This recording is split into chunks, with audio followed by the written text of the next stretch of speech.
دیله شاهین صاحب ته د ویډیو واچوه ځینې صحنې د دوی ولې عصباني دي د امریکانو بیسونه ختمیږي د دوی تجارت او بزنس له منځه ځي دغه ویډیو تاسو وګورئ او بیا قضاوت په خپله باندې وکړئ اول خو د دې سړي د دې خبیث د دې رذیل د دې جاسوس د دې سیکولر د دې د امریکانو د نوکر د بلیک واټر د مزدور د امریکانو د ترجمان د قوارې ته وګورئ ټرمپ په تا باندې شرف لري رذیله یزیده د امریکایانو جاسوس او غلامه ته زمونږ په اتلانو باندې تاخت و تاس کوې په هغه خلکو چې د امریکا امپراتوري نسکوره کړله ته په هغوی باندې هغوی ته تان او پیغور ورکوې ویډیو چالان ده دا د علم دښمنان په صراحت سره وایم دا له دین نه وتلي انسانان دا بې دینه بې هېواده چې د طالب په نوم باندې نن غږ کوي دا له قرآن نه لرې دا له دین نه لرې دا له اسلام نه لرې عليهم لعنة الله والملائكة والناس أجمعين دا د دین دښمنان د افطار په ساعت کې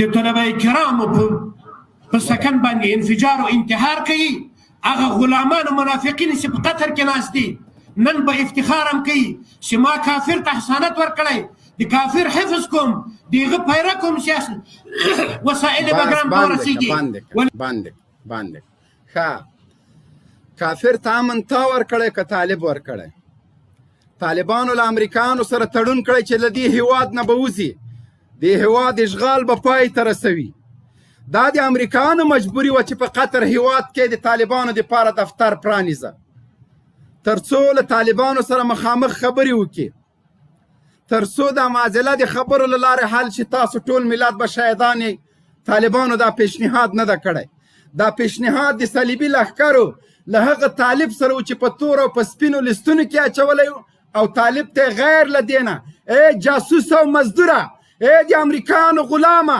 چې ته یې په ترجمانۍ نیولی وې غیر له دې چې ګونتانامو بګرام او نورو وحشي زندانونو ته بوځي بله لار نه وه د طالب دپاره طالب له امریکایانو سره کوم داسې تعهد نه ده کړی لکه تا غوندې اوس هم لاړ شئ د بګرام د زندان محافظت سیکورټي او کمربندونه وګورئ چې طالبان ولاړ دي د بګرام زندان ساتي که د کابل ګوډاګۍ او مزدوره اداره یې ساتي ته په هر کې په فحشا باندې د سترګې ړندې دي ته چې په تلویزیونونو کې ډمې ګډېږي اریانا سعید پایکوبیدن کوي په هغه باندې ړوند دی ته په هغه موردګویو باندې سترګې پټوې چې امریکایانو ته د بربنډې جینکۍ د بګرام زندان ته وړې دي تا لور نه وه پکې ته له موږ نه هر څه پټوې دومره لوی اعتماد ترجمانانو باندې امریکایانو چیرته کوي ته له هغه ترجمانانو نه نه چې امریکایانو جنسي تېری در باندې کړی ته له هغه ترجمانانو نه نه چې پیغله لور دې د ناروې په سفارت کې سکرتره ده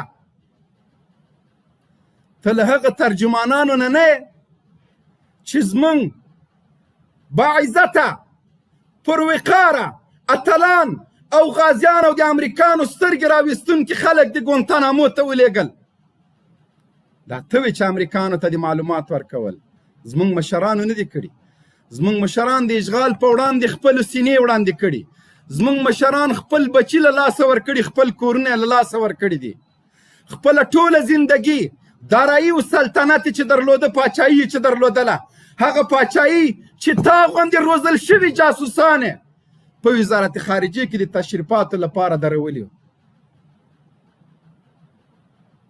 هغه ټول د اسلامي نظام په خاطر او د دې اشغالګرو د شړلو په خاطر که طالب هم کولی شو چې تا غوندې مزدوري وکړي هغه په قطر هېواد کې چې ناست دي چې هر یو یې د ګونتانامو وحشي زندان تیر کړی هر یو یې زولنې تیر کړي دي یوه لسیزه او یوه نیمه لسیزه د امریکانو تر وحشت او سکنجو لاندې وو ته هغه زندانیانو ته تان او پیغور ورکوې ته هغه اتلانو ته چې امریکا یې په ډیپلوماسي او په سیاست کې نسکوره کړله له هغه تړون نه چې له دغه اتلانو سره یې کړی و تېښته کوي لګیا ده ته هغوی ته ته څه شی لرې؟ تا په دې 18 کلنې دیموکراسۍ کې غیر له دې نه چې د باګرام زندان او د امریکا نورو زندانونو ته جنکۍ قرارداد کې بل دې څه کړي دي؟ غیر له دې چې لور دی د ناروې په سفارت کې سکرتره وي، تا نور څه کړي دي؟ غیر له دې چې خپل د حق د حاصلولو دپاره پرتګونه وباسئ. په جلسو کې مې پرتګونه ونه ویستل. دا پرتګي د دوستم، دا کمیس پرتګ ښکلو لعنتیانو، د سکس او د ډرګس زامنو، تاسو راځئ طالبانو باندې تاخت و تاز کوئ. ته طالب ته پیغور ورکوې، ته شرمېږې نه؟ اوس هم ورشئ د امریکانو څومره بیسونه چې دي ورشئ وګورئ چې د امریکانو له بیسونه نه څوک حفاظت او ساتنه کوي، څوک امریکانو ته ژاړي او فریاد کوي چې موږ یوازې مه پرېږدئ. موږ خو هره ورځ امریکانو ته وایو چې ځئ، دا خاوره ستاسو دپاره جهنم ده، دا خاوره د امپراتورانو هدیره ده. لایف خپرونه له سره شیر کوي، کله کړه مې راواخیسته بیا مو خرابومه. ګوره پرېږده شاهین صاحب دا سپی وغاپي. مسلمانان د روزې په ماښام باندې شهید کوم. لعنت دې تا په هغه دیني چې ته ترې نمایندګي کوې، لعنت دې تا په هغه کردار یې، لعنت دې تا په هغه افغانیت یې. کوم افغانیت؟ پرون دې که د ډاکټر شهید عیاض له مرګ له شهادت نه انکار کوو. بس باندې دغه ټیم کې چې د اواز راغی دا وخت دی ناموسي کنځلې کوي. ښه افغانیت دا ده چې د امریکانو بیسونو ته ښځې بیسي، افغانیت دا ده چې د امریکانو ترجماني وکړي، افغانیت دا ده چې صلیبي لښکر زما کور ته راولي، زما د خویندو د میندو په کوڅیو کې لاس ووهي. افغانیت دا ده چې صلیبي لښکر مې خویندې په پټیو کې کش کوي له کنسۍ یې نه نیولي. افغانیت دا ده چې زما انګړ ته د صلیبیان راکوزېږي. افغانیت دا ده چې په سپي باندې د کلمه ولیکل شي. افغانیت دا ده چې د تا په مخ کې د قرآن کریم په ډزو ویشتل کېږي. افغانیت دا ده چې د امریکانو ترجماني کوي. افغانیت دا ده چې د صلیبي لښکرو تر څنګ درېږي. دې ته ته افغانیت وایې؟ لعنت دې په دغسې افغانیت سي، لعنت دې په دغسې دین شي. تاسو په څه شی شرمېږئ؟ د کوم شي پیغور موږ تاسو ته درکړو؟ د تاسو له لاسه موږ چاته پورته کتلی نه سو. تاسو غلامان زموږ د تندي داغ شولی. چالان که دا سپی پرون دې کې د شهید مفلح له شهادت نه انکار کوو. د مرتد د پنجابي زوی کونړ له راکټ نه څنګه؟ ښه کونړ د تا تر واکمنۍ لاندې، ته سرعلا قمندان، ته د اوقافو وزیر، ته حکومت، ته بي 52 ته هر څه لرې. کونړ په راکټونو ویشتل کېږي، دروازې رسمي کوې، سیمې خاردار د خلکو په سینه تېروې. پیغور ما ته راکوې. تر اوسه د پنجاب څو راکټه ویستلی ده؟ د پنجاب غلام او مزدور ته یې که زه یم؟ ولسمشر د جیچکیو ته ښځې ویوړلې که نه؟ مستنطقین دې راوستل دلته د بندیانو باندې استنطاق یې درنه وکړه که نه؟ کابل دې د دوی په بیرغونو باندې لړلی و که نه؟ پیغور یې موږ ته راکوې. ته په څه شي شرمېږې؟ تا کې غیرت شته؟ ته وجدان لرې؟ ته ناموس لرې؟ تا کې که غیرت وای لور به د ناروې هېواد ترجماني نه کوله، هلته به د سکرتنې په نامه باندې د انګریزانو په غېږ کې نه وه پرته. ته حیا لرې؟ اول ما سره یو ماشین د شاهین صاحب محترم، دی به په هغه ماشین کښېني. که دې له 1000 وارې نه زیات امریکانو پې جنسي تېری نه و کړی، راسئ لاس او پښې مې راباندې پرې کوئ. ما ته له قوارینه دا شین مخی، دا پلید، دا رزیل مفعول ښکاري. ډینې وکئ او دی که اروپا ته لاړ سي، د ده د قبولۍ کیس ډېر اسانه ده، ځکه په 2002 کې اوس هلته نوی کیس نه اخلي چې زوړ کیس یې بیا ډېره ښه قبولي کېږي. 2002 نه چې تا سره امریکانو جنسي تېری شروع کړی تر ننه پورې، سپي به یې در باندې څومره اچولي وي، ځکه هغوی خو سپي په خلکو اچوي. چالان که دا دوس انکار کوي. پرون دې کې د علم دعوه کوله، نن څنګه انکار کوي چې خویندې ورونه مې نه زده کوي؟ والله ته غلام یې، ته منافق یې، ته خوارج یې، ته تاسې له بغاتو نه یې. دا کوم دین ده؟ دا کوم جهاد ده؟ د میوند پل نړول جهاد ده؟ په حافظانو باندې راکټ ورول جهاد ده. بانکه ګوره دې خبیث دې رزیل ته نور شی پیدا نه شو، د میوند پل نړول. میوند پل یا نړېدلی یا جوړ، په دې باندې بحث نه کوو. په زرګونو داسې پلونه طالبانو لړولي دي، نر غوندې نړولي دي، امریکایانو ټانګونه یې پې الوزولي، تا غوندې غلامان او مزدوران یې پې الوزولي. موږ ته پل اهمیت نه لري. د قندوز په مدرسې م چې بمبار وکړ، هلته م پکې 200 حافظان د قرآن، واړه واړه ماشومان، تنکي ګلان چې دارالحفاظ نه فارغ شوي، په سینې کې قرآن کریمونه پراته وو. مورکۍ په تمه وه چې نن به مې زوی راځي، په غاړه کې به ګلان ورته اچوم، حافظ د قرآن شو. تاسو په وینو سره کړل، هغه ډېر مهمه ده. که د میوند پل تاسو په خوست کې کمپاینیان چې کوم وحشت، کوم ظلم او کوم بربریت کوي، دا ډېر وحشت ده، د انسان وینه تویول که پل لنګول. تاسو په قندهار کې د رازق لغړي په نوم یو جاسوس، یو مزدور، د امریکایانو روزل شوی سپی، مخکینی کلینډر جنرال رازق چې 4,000 پښتانه او قنداریان او هلمندیان په شهادت ورسول، دا ډېر جرم ده. که د میوند پل د بمونو مور په افغانستان استعمالول، دا ډېر جرم او وحشت ده. که میوند پل امریکایانو بیسونو ته چې لورګانې بیایي، دا ډېر عیب ده. که د میوند پل نړول، ته شرم لرې مفعوله؟ بې وجدانه، خبیثه، جاسوسه، سیکولره، د امریکایانو روزل شویه سپی او ترجمانه. تا 20 کاله د امریکایانو په مقابل کې کوم اواز د دوی د وحشت په مقابل کې چې کړی ده؟ کوم ظلم ده چې امریکایانو ونه که؟ کوم وحشت ده چې صلیبیانو او د هغوی مزدورانو د تا په شمول خاینانو ونه که؟ یو خبر تاسو ته کومه، سکچویانو، غلامانو، جاسوسانو وایورئ، اوسنی جهاد او انقلاب باندې د پخواني جهاد او انقلاب فکر مه کوئ. پخوانی جهاد ډېر سپېڅلی و، د روسانو امپراتوري یې ماته کړه، لیکن مجاهدینو ځان سره څه ساتلي نه وو، څه ثبوتونه نه وو.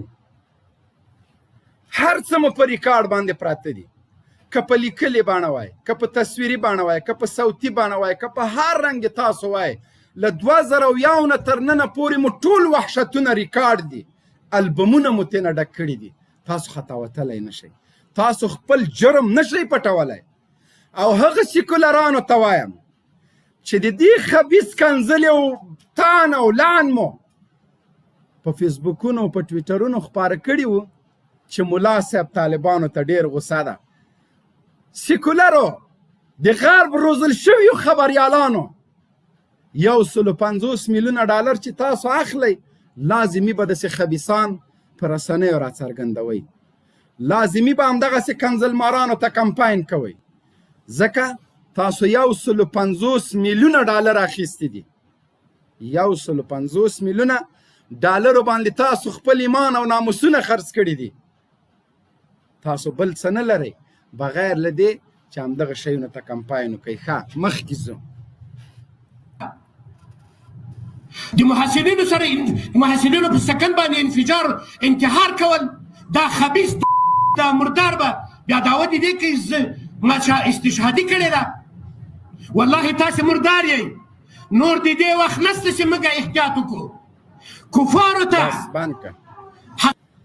بند پاپ شینواری، پاپ سالس، پاپ سیاب، پاپ ربانی، همداسې په زرګونو پاپانو، همداسې په زرګونو د بلعون بن باورا په منصب او په منبر ناستو جاسوسانو د طالب په خلاف فتواګانې ورکړي دي او د طالب جهاد باندې مو نیوکه کړې. نه یوازې چې دا تاسو ستړي شولئ، د نړۍ سیکولر علما مو په دې باندې ستړي شول چې په افغانستان کې جهاد نشته. څوک د تاسو خبرې نه اوري. الحمدلله مونږ علما لرو، مونږ شیوخ لرو، مونږ پوهان لرو، مونږ لیکوالان لرو، مونږ هغه خلک لرو چې د تاسو خبرې په مرۍ کې در وچوي. مونږ تاسو ته ضرورت نه لرو سیکولرانو د امریکانو ترجمانانو چې تاسو مونږ ته د دین تشریح وکئ. یو حدیث اوس وایه، زه د هغه حدیث په باره کې هم تا سره خبره کوم. حدیث دې صحیح ویلی، بلکل هغه حدیث ده، لیکن په بل چا مه عملي کوه. هغه 20 کاله پس په تاسو عملي کیږي. ځکه زه درته وجوهات ښیم. طالب که د هغه حدیث مصداق وای نو نن به طالب داسې حالت سره مخ لکه تاسو چې مخ یاستئ. نن به طالب همدغسې د زوال شیبې وي لکه د تاسو چې دي. تاسو وای بګرام و، B52 دیموکراسي وه، معتدل اسلام و. معتدل اسلام باندې خو پوهېږئ. معتدل اسلام هغه ته وایي چې کور ته د څوک راشي ناموس دې له لاسه ونیسي ته به غږ نه کوې ځکه معتدل مسلمان یې. لور دې له لاسه ونیسي او بیځي درنه اشغالګر ته څه ونه وایي دغه ته معتدل اسلام وایي. موږ معتدل اسلام نه پېژنو. دغه اسلام چې د عدل په نامه تاسو معرفي کوئ موږ دغسې مسلمانان نه یو. اسلام د عدل دین ده. هغه دین ده چې قصاص دوره وهل لاس پرې کول دغه تم پکې عدل ویل شوی ده. قصاص ته حیات ویل شوی ده. لاس پرې کول ته عدل ویل شوی. درو وهلو ته عدل ویل شوی. موږ دغسې اسلامي نظام غواړو. داسې نه غواړو لکه تاسو غوندې چې په ښځو په لورګانو مار چاپښه در واړوله. تاسو غږ ځکه نه کوئ ستاسو معتدل مسلمانان یې. یعنې داسې مسلمان لکه کافر، داسې مسلمان لکه دی خاین شین مخي، لکه دی پلید، لکه دی رزیل، لکه دی د امریکانو جاسوس، لکه دی د امریکانو روزل شوي سپي غوندې. داسې معتدل دغه معتدل نه ده. دا دوس مسلمان ده، دا رزیل مسلمان ده، دا خاین مسلمان ده، دا جاسوس مسلمان ده. واچوه نورې حسانت ورکړئ.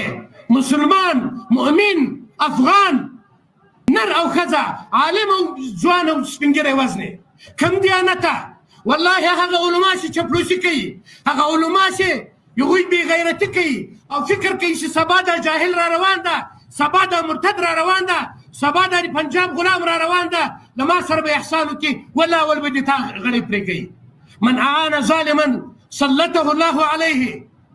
تاسو د ظالم سره کومک بانکه دا حدیث دی چې ویلی دا د صحیح ویلی ده. دا د صحیح ویلی، دا د صحیح ویلی، لیکن دا د ځان په حق کې ویلی چې نن چغې وهې فریاد وهې. من اعان ظالما سلطه الله علیه. هغه صلیبیانو چې تا یې کومک کوه، هغه صلیبیان چې تا یې ورته ترجماني کوله، هغه صلیبیان چې تا زمونږ کور ته راوستل، هغه صلیبیان چې تا زمونږ میندې پې باندې تلاشي کولې، هغه صلیبیان چې زما انګړ ته دې راوسته او موږ د لاس تړلي باګرام او کیوبا ته وړلو، نن خدای په تا مسلط کړي دي. نن دې یوازې پرېږدي. نن د طالب جان چړې ته دې مرۍ ونیسه. نن هغه ورځې را رسېدلې دي چې موږ له تاسو سره حساب وکړو. بالکل من اعان ظالما سلطه الله علیه.